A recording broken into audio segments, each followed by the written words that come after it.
Hello, hello, hello. Welcome to Coffee Time, where I look at the news. Blah blah blah blah blah.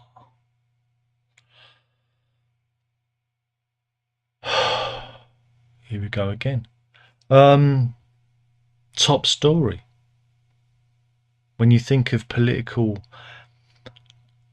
heavyweights locking horns and battling it out, you don't expect rapper Ice-T to wade in. Indeed, rapper Ice-T labelled Keir Starmer a clown. Yes, yes. Ice-T, his real name is Tracy Lauren Marrow. Puts the bone in Marrow. Had a go at the Labour leader, yeah, and said, "F this clown," on X. And here is the said post. It's not a tweet anymore. Not allowed to say tweet. And well, apparently Paradise Tea had fallen for a fake article. Yeah, it was a parody article where Keir Starmer called him corrosive, called Ice-T corrosive, and yeah, he fell for it. He fell for it. Wow, isn't that amazing? I don't care, but yeah, he gone and done a wrong one. So yeah, so there's that's Ice-T, and that's what it would look like if they did a rap battle against each other. God, the Daily Mail intern has been busy, and of course that's Keir Starmer going, "I'm Keir Starmer," like that, because that's how he talks, isn't it? Oh, hello. Um, I don't care. Anyway, do you remember the Pride pillar that was unveiled at London Bridge? You know, the one that looked like someone had vomited a rainbow over it. That one. Do you remember that one? Because it was meant to make people feel inclusive. It just gives me a fucking headache. Remember, it was celebrating Pride, and putting demisexuality and polyamory on the map. That's the same thing, isn't it? It's Spicy Straits. Oh, what was that? Let me just turn it up. That was the advert. You get the pop-up ads; they make noises. I have to mute them. It's for the Spicy Straits, isn't it? It's for the Spicy Straits.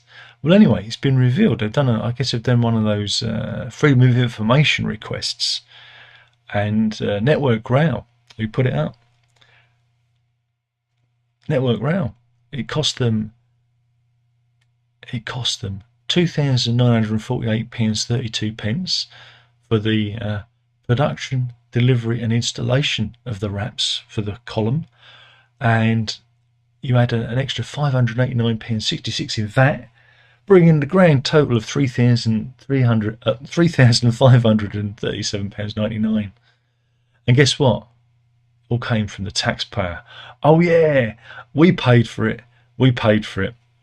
I mean, it's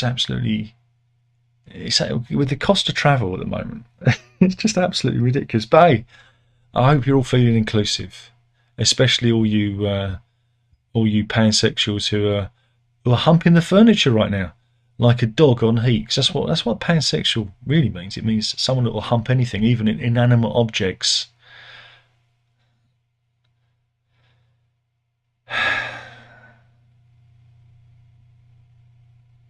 Just seen an advert. I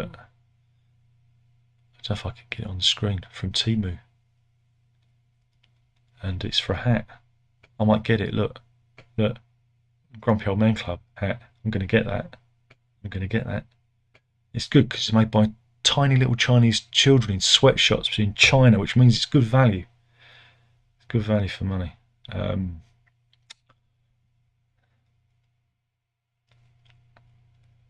That's the good news. It's down all the way now. Now I've got to scroll all the way back up to the top of the Daily Mail. Mail website. I can't do that one. They're wondering if there will be a general election in May. Now, I think he's got until the end of the month to announce it, if that is the case. I think he's got until like March the 24th.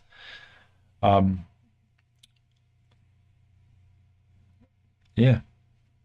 And so they've got a... This is what the Daily Mail have come up with. This is like a timetable, a roadmap. Again, the last possible election date is 28th of January. I mean, really? I don't know. I see it more later than early. What do you think? Don't tell me. I don't care. I'm not even going to pretend to care. But if Labour does get in, the IFS think tank... What does IFS stand for? Furniture company, isn't it? Well, anyway, the IFS...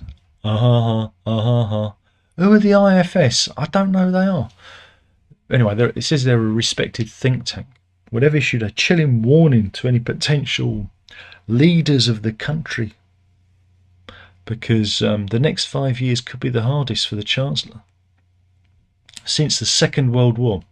Director Paul Johnson voiced doubts about the government's ability to stick to its spending plans, and is still sceptical that Shadow Chancellor Rachel Reeves could be able to oversee the deep-term cuts that were needed to steer us through financial misery that's incoming. And here he is. He's looking quite pleased with himself, but I imagine he's on a lot of money, because they usually are, these experts. But when have they ever been right? But yeah, this is the tax revenues as a share of national income.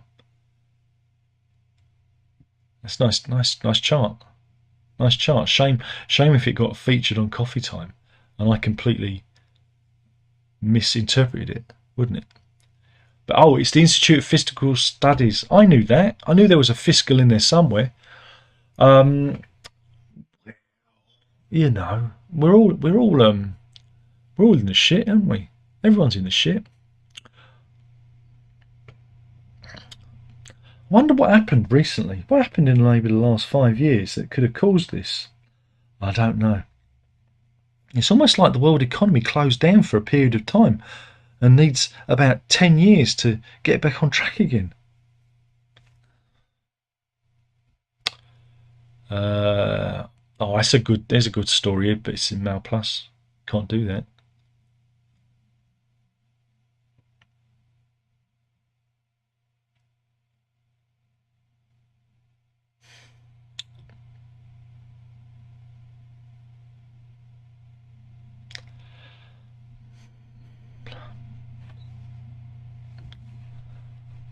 Good news, everybody.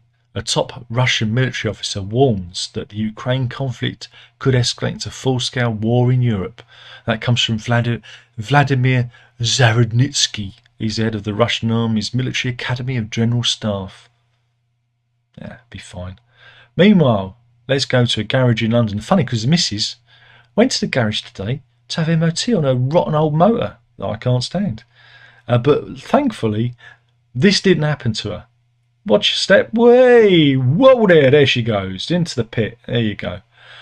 Luckily, the lady who fell into the inspection pit at the garage, she was all right. She, again, her red Nissan Micra was undergoing an MOT, but yeah, she just had I guess she had a bruise on her bottom, possibly, and a little bit of a bruise to her ego. That's about it, really. But she's fine. But yeah, but gotta be careful. Gotta be careful. Fall down a hill like that.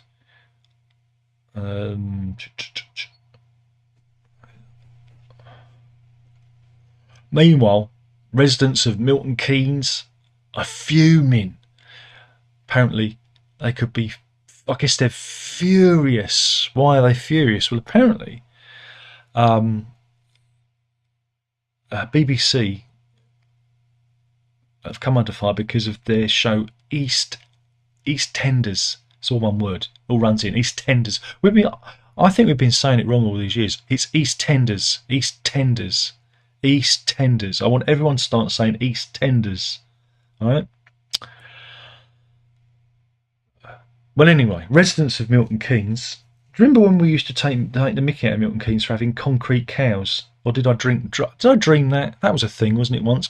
I'm going to look that up. Concrete Cows of Milton Keynes, which is the title of my new album. Concrete Cows of Milton Keynes. If I could even spell Milton Keynes right. Milton Keynes. Let's have a look. I do believe there are indeed some concrete cows at Milton Keynes. Here they are. I didn't dream it. Look, there they are. You could say it's utterly ridiculous. They're one herd of cows that aren't going to get a move on. Well, anyway, Milton Keynes are fuming. Locals are fuming because of the way that their neighbourhood has been depicted in the soap opera. Yeah, apparently the soap opera was depicted as a hellhole, an urban hellscape where a child was playing truant and eating out of the bins. That's standard fare for EastEnders, isn't it? And people from Milton Keynes says, we don't eat out of bins. We have a canal. We also go sailing to Waitrose to buy Lurpak. I imagine that's what they're doing. And as you can see, it's not the grim urban hellscape we thought it is. I don't think they're angry. This is Emma Wright and Derek Stack.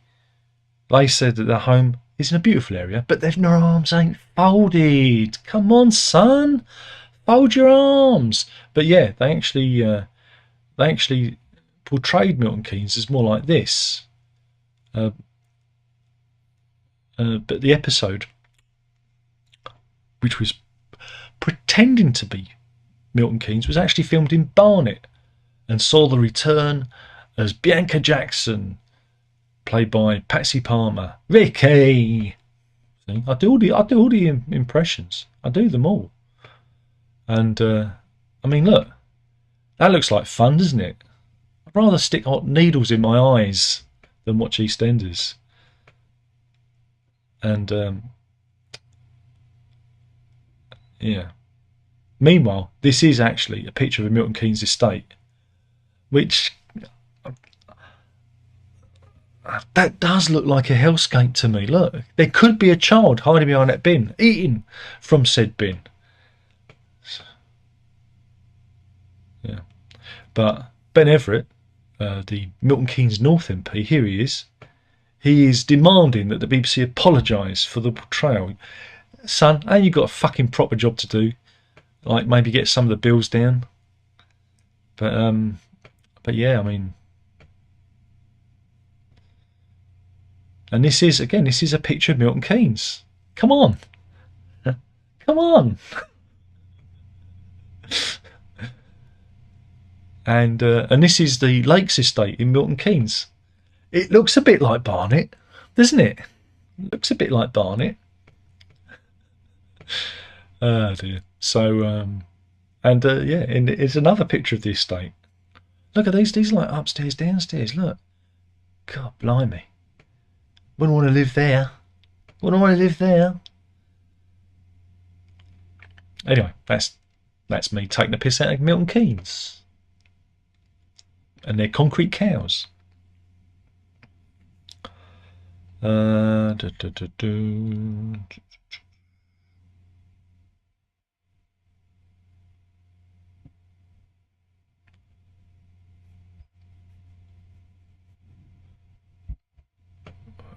think this is woke news. Do you remember the famous VJ? That's a Victory in Japan Day photo of the sailor kissing a nurse. Do you remember that? And that has been aped and parodied in all sorts of cultural references over the years. Well, apparently people, stupid people mind, object to the photo. Yeah. The film was taken by photojournalist Alfred Eisenstadt. He took the photo for Life magazine, and it shows a soldier grabbing a nurse, and they didn't know each other, and kissed her. It's part of celebrations to celebrate the victory over Japan. Well, people called for it to be banned. Yeah. Last week, a memo from the US Department of Veteran Affairs was leaked, which instructed employees to promptly remove the historic image and replace it with one deemed less offensive. Because it shows what people say is a very public sexual assault.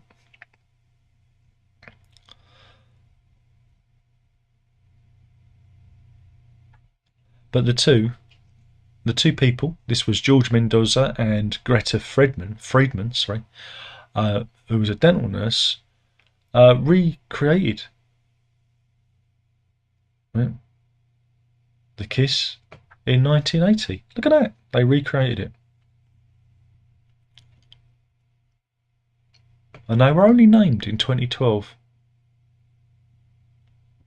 And Greta, who died in 26th age 92, revealed that they had met before and the kiss wasn't romantic. And but yeah, they want to ban it because, well, and here are the and the couple did stay in touch over the years. There they are, reunited in 1980. Wow. And here they are again, pictured at a World War II memorial in 2005. Oh. But yeah, over the years, debate has raged on the photo. Is it really? Is it? It's iconic. It's an iconic photo. And this is a better angle, because here they are again, right, with the kiss, and in the background, this lady here is Rita, who went on to be George's future wife. There you go. She probably thought, I'll have a bit of that. If she don't want him, I'll have him. But yeah. And here is the memorandum trying to get that photo banned, an iconic photo. Fuck me. Yeah, Greta said she was always proud of the photo and thought it was just two young people celebrating in the street. Well, again, a world war had ended. The problem is nobody suffers like those people, like that generation suffered. And on the announcement of war, I think, crikey, everyone was celebrating like that.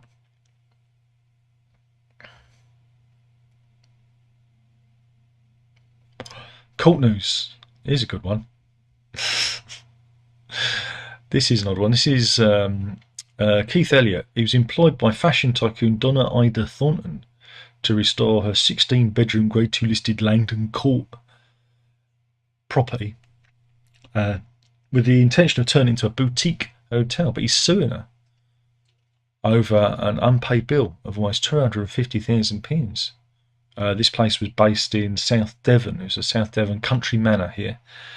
And he said working for her was utter chaos, calling it the worst decision of his professional career. He says Miss Thornton opted for style over substance and spent £45,000 on chandeliers and thousands more on fashionable wallpaper, but neglected basic work like external pointing and treating woodworm. But where we're coming in is he says the brash Australian objectified the male workman, taking photos of one with their top off, making suggestive comments, and even claimed she hosted a hot tradies competition and gave the three most attractive workers prizes. Now imagine if a man had done that and it was female tradesmen. Oh, could you imagine it? But have we got? Do we have a picture? And indeed, here is. This is. Here is. One of the hot tradesmen there. Something for the ladies today. Something for the mums out there. So yeah, he's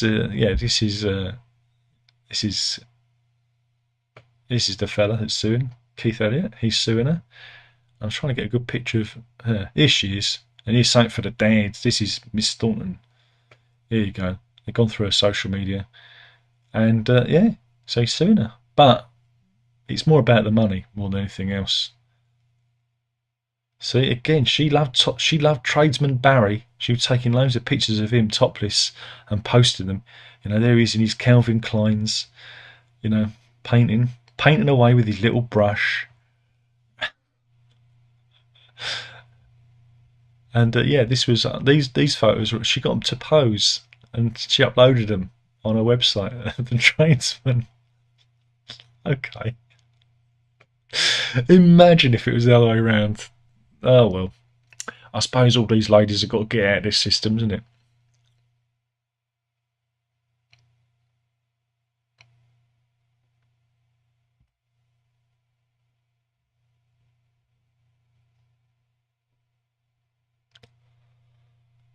Meanwhile, we're going. This is more woke watch.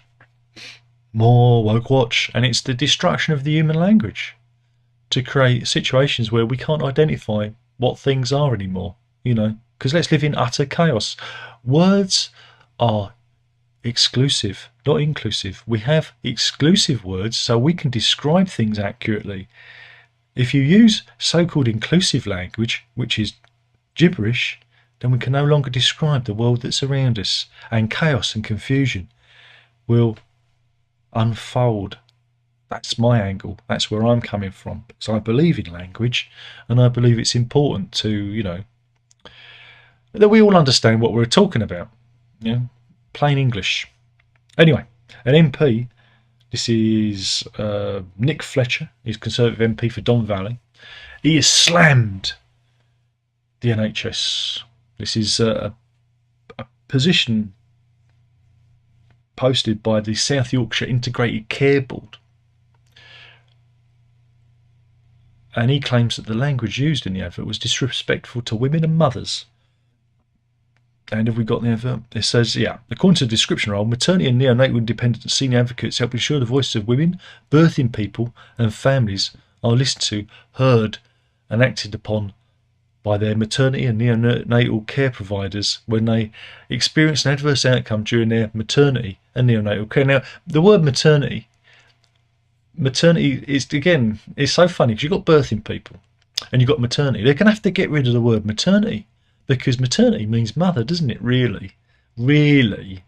And so putting mother in there, but you've got this birthing people just in case, I don't know, there's some delusional person who thinks that men can have babies. Can't happen. But anyway, this is Nick Fletcher, who's rolling his eyes like a Rolodex. Who remembers Rolodexes? Eh? God, fuck me, that's a bit of a 1980s throwback, isn't it? But he's like, oh God, why does this keep happening? Well, it's because people are stupid. That's why. Inclusive language.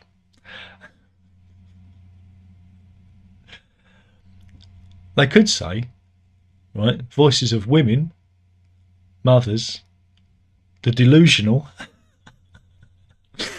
Anyway, and I horrible. No, language is important, especially for people whose English isn't their first language. It's really confusing enough as it is without them doing this, you know. And this is absolute cobblers. It really is absolute cobblers. I despair, but I've got 2 English A levels, so you know that's why I get a bit aggrieved by this. Aggrieved. Are you disgusted by buying fresh bread at the supermarket? Excuse me. Okay, this is on a debate on Reddit. Oh fuck me. The pond scum of Reddit have made a decree.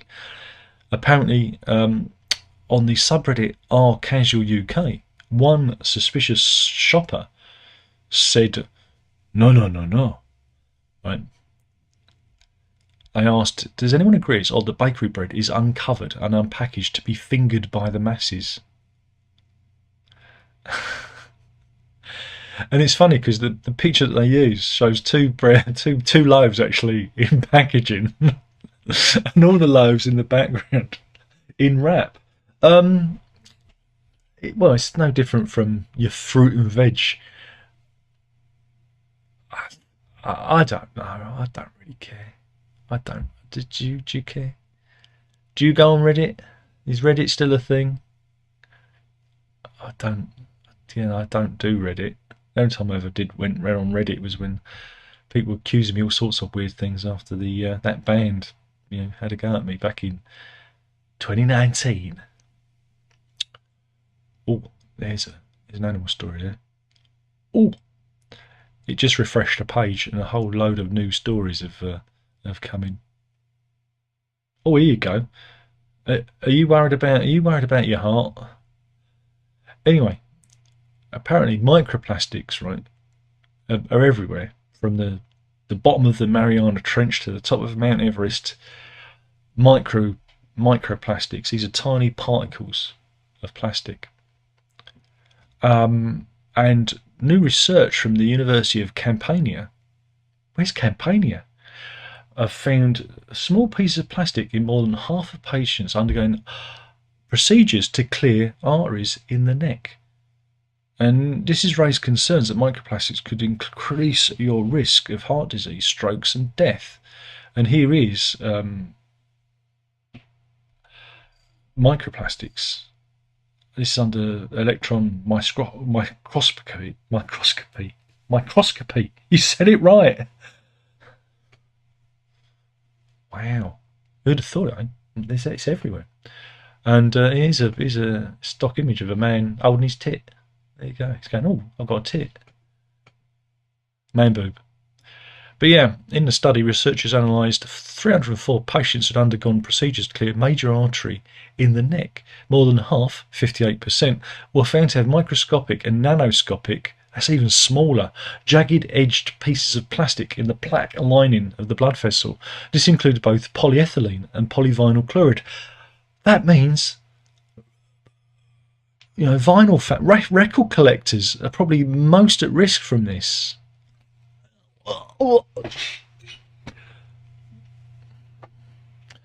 Yeah, anyway, so that's it. This is published in the New England Journal of Medicine.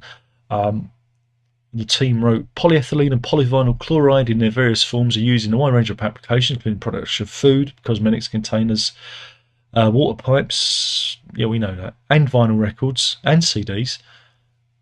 But yeah, patients with plastic particles in their carotid artery plaque had a 4.5 times higher risk of experiencing heart attack or stroke or dying during the next 3 years. And there you go. Pressed the wrong thing. And here's some microplastics in action even. Wow, microplastics in action. Oops. Shocking, isn't it, really? I reckon they're everywhere. I reckon that the microplastics are everywhere. Now I've just got to find, there's another story I was looking at. I wonder if it's still here. I bet I can't find it. Where is it? Here we go. We go from one set of heart problems to another. That was a perfect link there. Nobody noticed you fumbling for the story. Nobody noticed. It was almost effortless. No one's going to notice it, Darren. It's almost invisible. It's like invisible mending. This is beautiful. This is beautiful. Anyway, do you worry that you may have a heart issue? How would you, I don't know, improve your heart health? Maybe, I don't know, you do cut down on the booze and the fags, maybe do a bit more walking, take up running perhaps, maybe some swimming. If you're a bit flush and you can afford the membership, you could do that, couldn't you? But don't do what Russian Urkizon Abdurakamarov, I think I got that right, Abdurakamarov, there's always a nov in it, isn't there? Don't do what he decided to do, because he decided to cure his own heart problems. Yeah. And how did he do this? Well, he made a pact with the devil. Oh, that's not good. So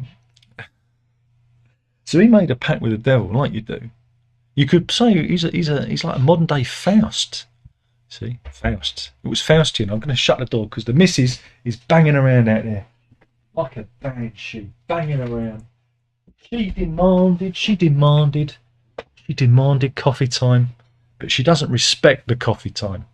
But yeah, he decided to visit a 65-year-old male pensioner in the Kuragazinski district of the Russian region of Bashkortostan. They make these names up. That's not real, right? And attacked him with an axe. Yeah. He then cut out the man's heart and ate it as he waited at the bus stop. And he gave the uneaten remains to a woman who was waiting for a bus and asked her to bury it for him. And yeah, and if you're at the bus stop and you see this guy coming, you might want to, walk the rest of the way. Yeah, so don't do what he did and kill a pensioner and eat his heart, because it's not going to work. But yeah, he's been caught by the police, and yeah, that's it. He's done for murder, isn't it? He said the devil told him to do it, and if he did it, his victim would go to heaven. Well, that's nice to know. That's nice to know, isn't it? It's nice to know. Oh, we've got some property news. Let's go to New York City.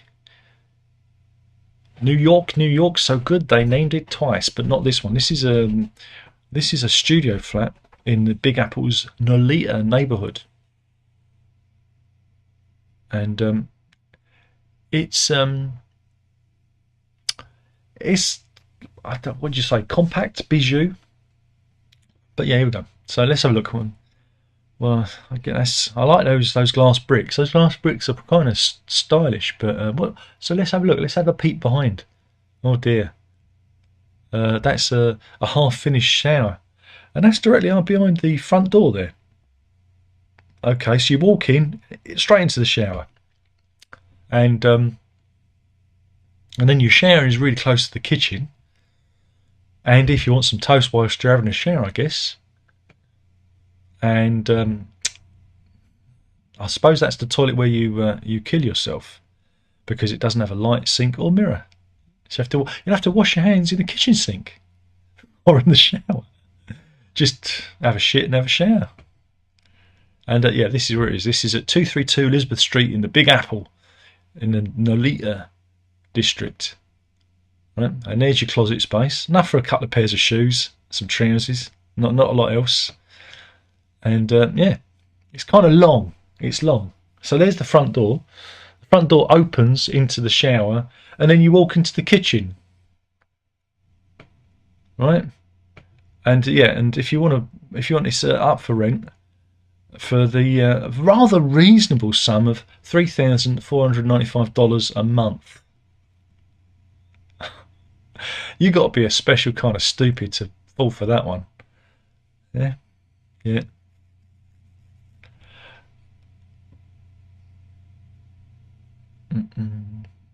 What else have we got?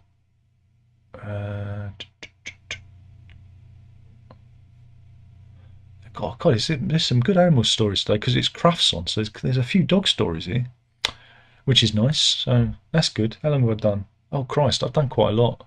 That was going on about Milton Keynes. Maybe I should just go on. I was going to do about World Book Day and all the kids in their cute outfits. Oh, I'm going to do it. I'm going to do it because I miss this. Because in the old days, kids used to dress up.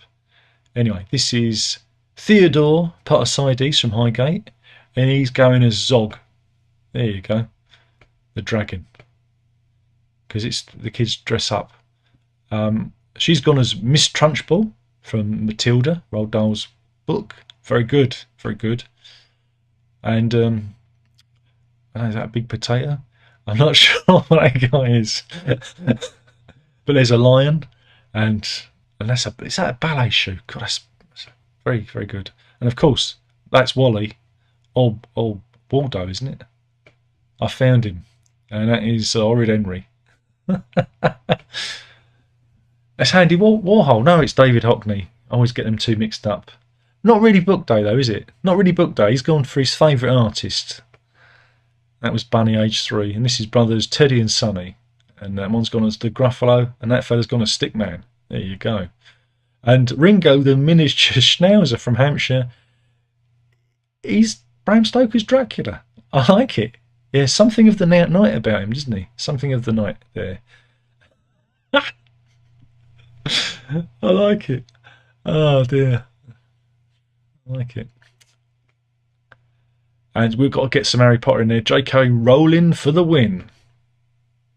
Antony and Cleopatra being represented. A bit of Shakespeare, William Shakespeare. More Zog. And Frida Kahlo, the artist. Obviously, maybe the artist is the theme. Maybe that's the theme this year. Hey, Oompa Loompas, yes. And then you tell them that makeup's permanent. You know, really freak them out when they come home from school. Yeah. Florence Nightingale, the dinosaur. Hey, that's Teddy Baker from Oldham. Sorry, not Oldham. Odiham in Hampshire. Fleur Hobson. And her mum, Donna, took her 3 weeks making that costume. Really good, like it. And there you go. Witch from Room on the Broom there. That's Cecily Robinson. And we've got a Spider-Man. Yes. There we go. And that's that. That'll do. Well, I enjoyed that bit. Dog story. Okay then. This is the story of Beau the Spaniel. And he was found alongside 36 other dogs, malnourished, dehydrated and surrounded by faeces back in 2019 at Gilberdike. He was rescued from appalling conditions. Here we go. This is where he was. And this is him shortly after the rescue as a pup. Oh. But yeah, he was found malnourished, dehydrated. But he's grown up into a big boy. Look at that. And he's competing in Crufts. Yeah, he's going to be competing at the dog show. And he's a handsome chap. I reckon he could have a chance, couldn't he? He's from East Yorkshire. And he was rescued by the RSPCA.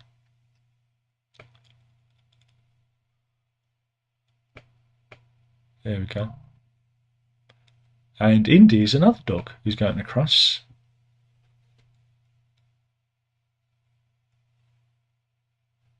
That's a greyhound known as a Sloughy. I've never heard of one. I've never heard of that. And here she's in action. It's got lots of dogs. Oh, look at that. All 4 paws are off the ground. She's flying. Wow. How cool is that? Hey, and this is Buddy.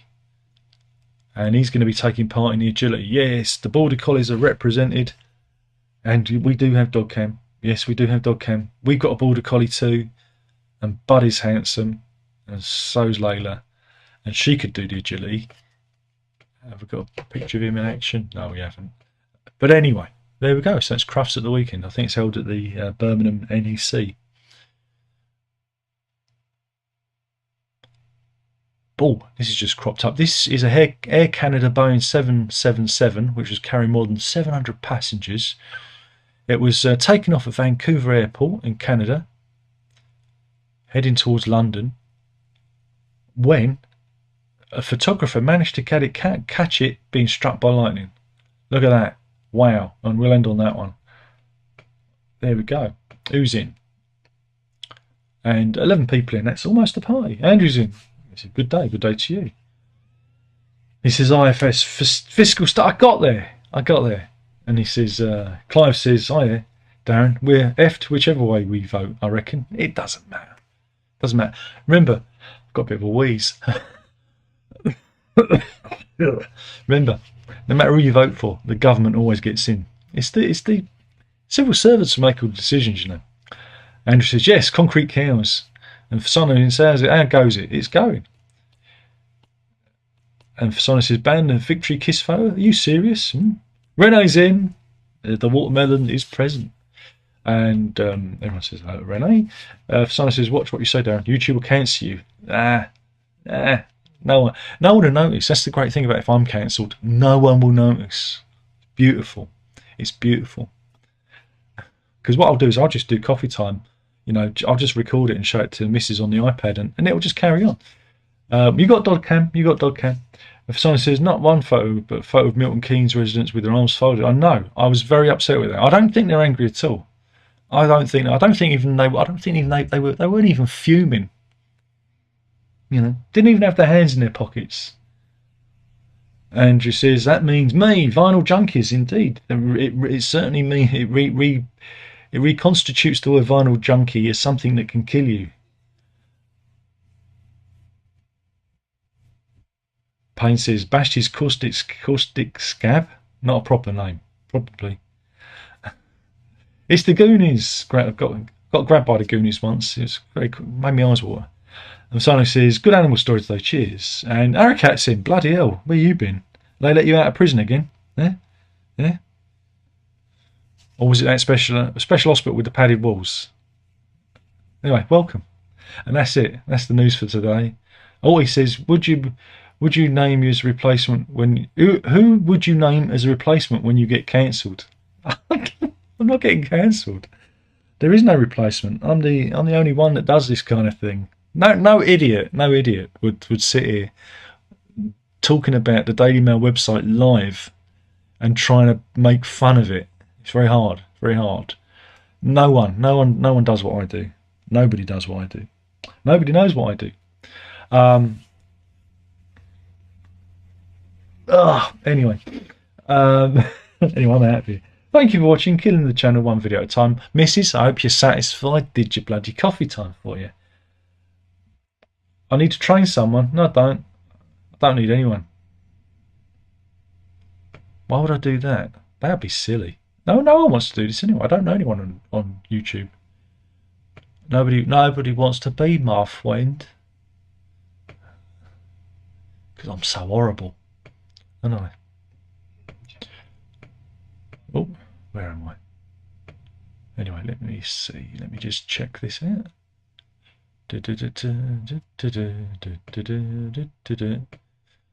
Anyway, getting distracted. I'm getting distracted. I must go. Bye bye. There's only one Darren Lock. There's only one Darren Lock. There's only one Darren Lock. You better believe it. I'm certainly something. I'm certainly something. I'm certain, aren't I? If someone says you're the original YouTuber, nah, not really. I'm just here to annoy and irritate. Anyway, killing the channel one video at a time. That was the news. Hopefully you enjoyed it. You know, you got to drink it up. Ta-ta.